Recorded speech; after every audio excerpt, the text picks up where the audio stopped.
Still thinking of consciousness and ofness, and here I'm just trying to imagine the other senses that I've talked about, the senses that we have that we don't really use to any great extent, but are there the whole time, which is the interoceptive senses.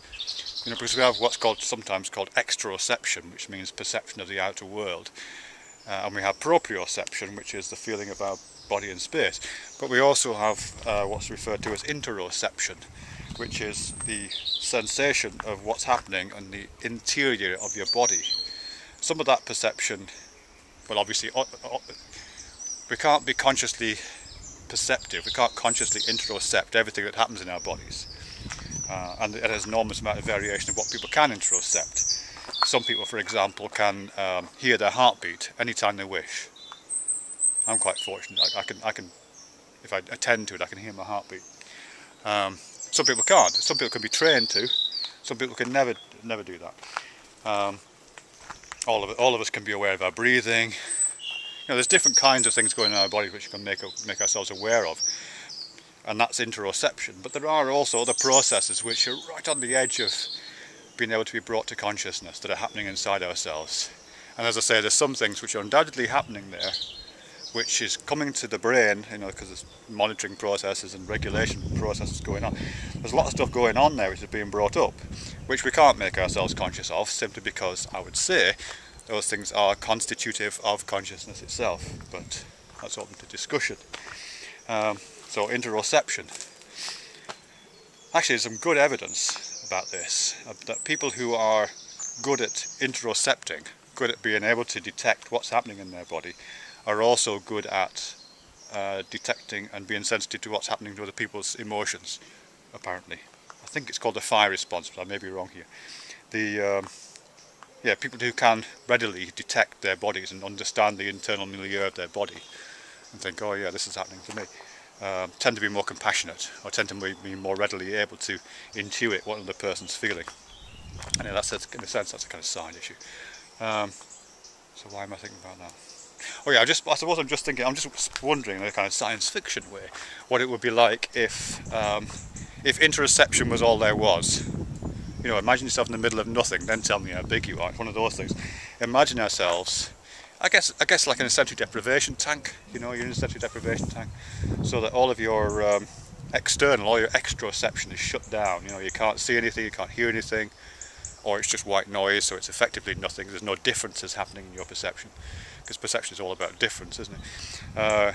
There's no difference that's happening there.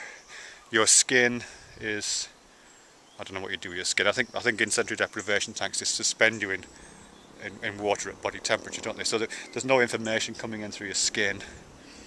Maybe you're even immobilized, so there's no proprioception going on, so you can't intuit the relative positions of your body as you move around. Maybe that's just locked somehow.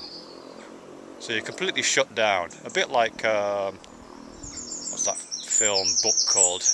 Butterfly and the...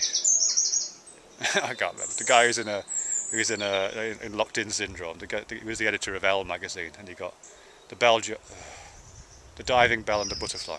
He's got locked-in syndrome. He can move his eye or his finger or something. Anyway, it's like that. But you've got no external sense at all. It's just interoception.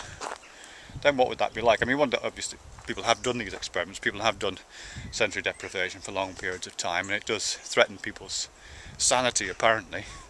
But I think what usually starts to happen is that people start to become very aware of their internal milieu. People who couldn't hear their heartbeat, for example, or weren't aware of the internal feelings and sounds in their bodies, start to become aware of those. So they report things like roaring sounds. They're hearing roaring sounds. What they're hearing is the blood rushing through their around their ears.